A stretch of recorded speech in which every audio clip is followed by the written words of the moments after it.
Hello viewers, स्त्री vision channel में आप सभी का स्वागत है। कैसे हैं आप सभी लोग? आई होप कि आप लोग बहुत ही अच्छे होंगे, स्वस्थ होंगे और पॉजिटिविटी के साथ आगे बढ़ रहे होंगे, अपनी पढ़ाई को कंटिन्यू कर रहे होंगे। तो आज मेरे दिन की शुरुआत होती है 6:30 बजे। 6:30 बजे उठने के बाद मैंने अपना थोड़ा बहुत रिवीज़न किया और इसके बाद फिर मैं खाना बनाने के लिए आ गई। तो आज मैंने 2 सब्ज़ियाँ बनाई हैं। पहली सब्ज़ी जो है वो आलू की बनाई है, पानी वाली। और इसके बाद ना मैंने आटा वाटा गूँथ लिया था और मेरे हस्बैंड जो जाने वाले थे जल्दी आज, तो उनके लिए मैंने नाश्ता वगैरह तैयार कर दिया था और बना दिया था। तो उन्होंने सब्ज़ी और रोटी खा कर चले गए थे। इसके बाद फिर मैंने अपने सारे जो दूसरे काम होते हैं वो सब काम किए। और कल क्या हुआ था ना, मेरे घर में थोड़े से मेहमान आ गए थे, तो उसके कारण मैं उतना ज़्यादा पढ़ नहीं पाई थी और मेरी तबीयत भी ठीक नहीं थी, क्योंकि कल मंडे था और मेरा जो था ना वो फ़ास्ट था। तो फ़ास्ट के साथ जब पेट थोड़ा सा खाली रहता है ना, तो पढ़ने में थोड़ा उतना ज़्यादा मन नहीं लगता है। लेकिन जब शाम को मैंने खाना वगैरह खा लिया था, तो उसके बाद थोड़ी बहुत मैंने पढ़ाई कर ली थी। इसलिए मैं सुबह भी आज 6 बजे ही उठी हूँ। तो कल ना मेरे घर में आ गए थे शाम को मेहमान, और कल मेरा फ़ास्ट भी था, तो मेरे को ना बहुत ज़्यादा काम हो गया था कल। तो कल मैं थोड़ा सा शाम को व्लॉग डाल नहीं पाई थी। वो मेरा जो कल का व्लॉग था वो 5 तारीख का व्लॉग था और आज है 7 तारीख। तो 7 तारीख का व्लॉग मैं आज सुबह से जो रूटीन है मेरा, वो मैं आप लोग के साथ शेयर कर दे रही हूँ कि मैंने क्या क्या किया आज। तो आज मैंने सेकंड सब्ज़ी मैंने बताया था आपको कि मैं आज 2 सब्ज़ियाँ बनाने वाली हूँ। तो सेकंड सब्ज़ी है मेरी गिलकी की सब्ज़ी थी, तो मैं बना रही थी। और इसके बाद रोटी और दाल वगैरह मैंने चढ़ा दिया था। तो आज ना इसके बाद फिर मैंने फटाफट अपने काम वाम किए, और काम करने के बाद ना फिर मैं चली गई थी पढ़ाई करने के लिए। तो जो मेरा जो 3 शेड्यूल था जो मैंने बनाया था कि 3 से 4 मुझे शेड्यूल करना है कि हाँ मुझे किस तरीके से पढ़ना है। तो मेरा पहला शेड्यूल था जो मैंने नहाने के पहले जो था वो पढ़ लिया था, कंप्लीट कर लिया था उसको। तो पोषण और स्वास्थ्य वाला जो नोट्स है वो कंप्लीट कर रही थी मैं, यानी पढ़ रही थी उसे। तो मैं नोट्स ऐसा है मैं दोपहर में बनाती हूँ जब पूरे काम हो जाते हैं तब। जैसे कि दोपहर में कभी नींद आ रही है तो क्या होता है कि अपन नोट्स वगैरह बना रहे हो तो अपने दिमाग में ऐसा रहता है कि दिमाग लगाने की ज़रूरत नहीं पड़ती, सिर्फ हाथ चलाने की ज़रूरत पड़ती है। तो वो सारे काम मैं दोपहर वाले जो जिसमें मन नहीं लगता है, मैं दोपहर में करती हूँ, और सुबह जो है ना वो मैं पढ़ाई करती हूँ। तो यहाँ पर इसके बाद मैंने नहाना वगैरह कर लिया था। नहाने के बाद फिर यहाँ पर मैंने पूजा पाठ अपनी कर ली थी कंप्लीट। पूजा पाठ करने के बाद फिर मैं यहाँ पे फिर से पढ़ाई करने के लिए बैठ गई थी। तो मैंने यहाँ पे आज जो मैनेजमेंट है ना उसे पूरा का पूरा याद किया है, जो जो जितने नोट्स मेरे थे उसको मैंने फिर से रिवाइज़ किया। क्योंकि मैं क्या करती हूँ ना कि हर दिन तो मैं नोट्स को रिवाइज़ करती ही हूँ, लेकिन जैसे आज मैंने कोई नोट्स बनाए तो मैं दूसरे दिन दूसरा नोट्स बनाने से पहले उसको रिवाइज़ करती हूँ। लेकिन मैं हमेशा ऐसा करती हूँ कि इतनी ज़्यादा कोशिश करती हूँ कि मेरा एक हफ़्ते में ना जितना नोट्स मैंने पूरा बनाया है उसको मैं एक साथ बैठ के रिवाइज़ कर लूँ। तो आज मैं वही करने वाली थी, तो मैंने आज वही किया। और यहाँ पर ना थोड़ा सा ना मेरे को चिड़चिड़ टाइप का लग रहा था। पता नहीं आज मेरा मन भी बहुत अच्छा नहीं लग रहा था, पता नहीं क्यों ऐसा हो रहा है मेरे साथ। शायद ना मुझे मेरे घर की बहुत याद आ रही है, और पापा से मिले हुए भी बहुत ज़्यादा टाइम हो गया है।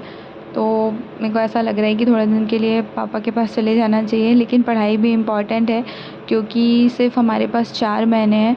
तो जब तक हम कोई चीज़ सेक्रीफाइस नहीं करेंगे तो फिर हमको वो चीज़ मिलेगी भी नहीं। तो वही कहते हैं ना कि सफलता जो है त्याग मांगती है, और सफल होना है तो आपको कुछ ना कुछ नींद, चैन, त्याग इस सबको त्यागना ही पड़ेगा। खैर कोई नहीं, अभी तो चले जाएंगे पापा के पास, फिर देखते हैं। तो मैं क्या सोच रही हूँ ना कि जैसे घर में मेरी अगर पढ़ाई नहीं हो पा रही है तो मैं सोच रही हूँ कि थोड़ा सा ना लाइब्रेरी वगैरह जॉइन कर लेती हूँ। लाइब्रेरी जॉइन करने से क्या होगा ना कि मेरा दिन भर ना जो है ना दिन भर वो अच्छे से यूज़ हो पाएगा, और मेरे मेरे साथ ना डिसिप्लिन बन जाएगा, और बहुत सारे जो मेरे जो स्टडी आवर्स हैं ना वो भी इंक्रीज़ हो जाएंगे। तो मैं सोच रही हूँ कि लाइब्रेरी जॉइन कर लूँ। अभी मैं अपने हस्बैंड से इस बारे में बात करूँगी, देखते हैं कि वो क्या कहते हैं।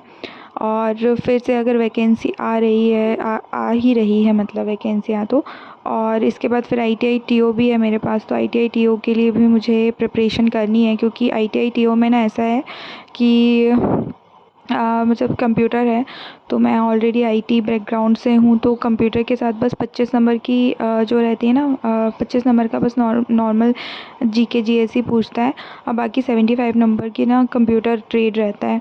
तो मैं सोच रही हूँ कि उसके लिए भी प्रिपरेशन अभी से ही स्टार्ट कर दूँ, लेकिन वही है ना कि आप दो नाव में मतलब पैर रखेंगे तो फिर आप उसमें डूबेंगे ही।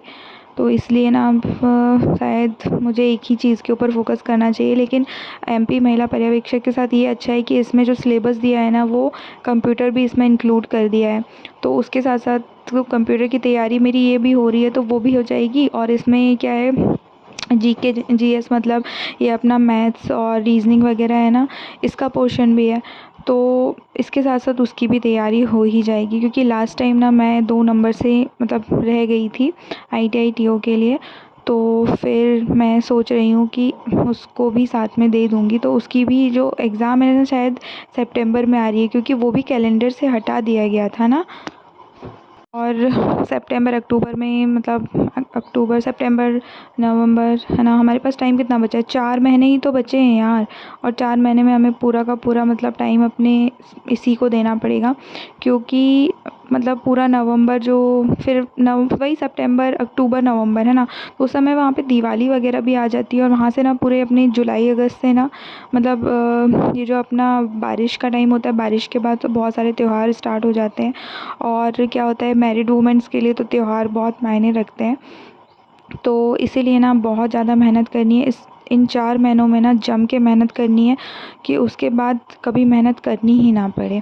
अपना ब्रेन को ना ऐसे रिलैक्स कर लीजिए कि हाँ केवल मुझे 4 महीने ही पढ़ाई करनी है, और अपना बेस्ट दीजिए। सारी की सारी चीज़ें ना पॉजिटिव होती चली जाएंगी। अपनी सोच को भी पॉजिटिव करिए।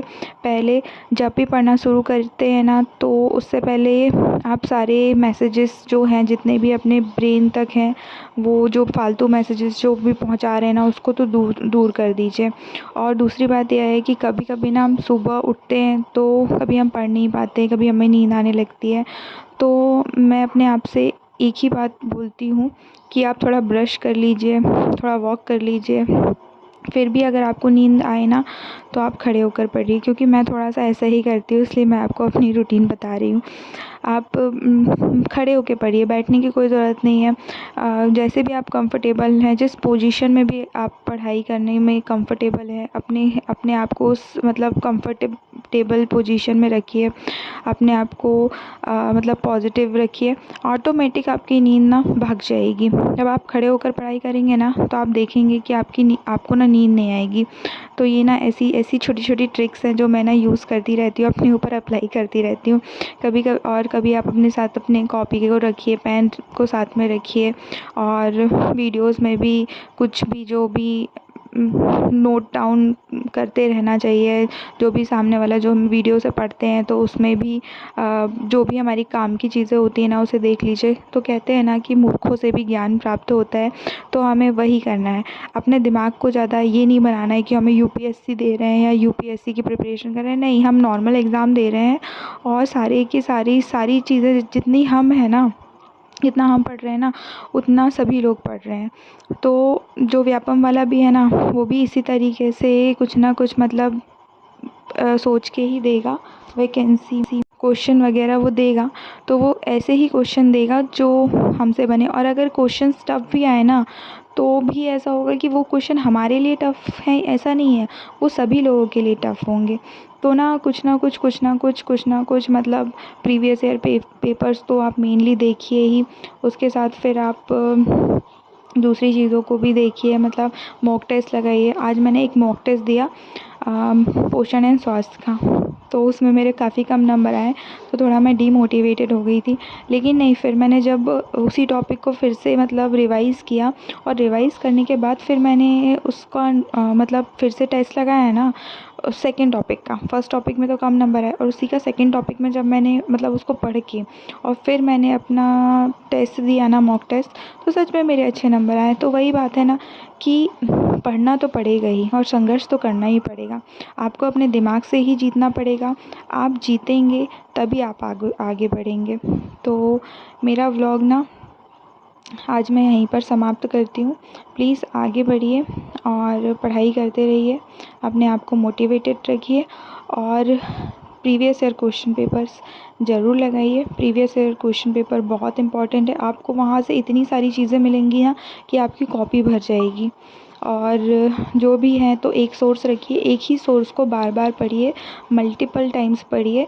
यही चीज़ ना आपको आगे बढ़ने में, सफल बनाने में बहुत बहुत बहुत ज़्यादा मतलब पॉजिटिव रखेगी और आप सफल बन ही जाएंगे इस चीज़ से। तो पढ़ते रहिए, स्वस्थ रहिए और पढ़ने के साथ साथ अपने चीज़ों पर भी ध्यान दीजिए। बाय बाय, मिलते हैं नेक्स्ट व्लॉग में।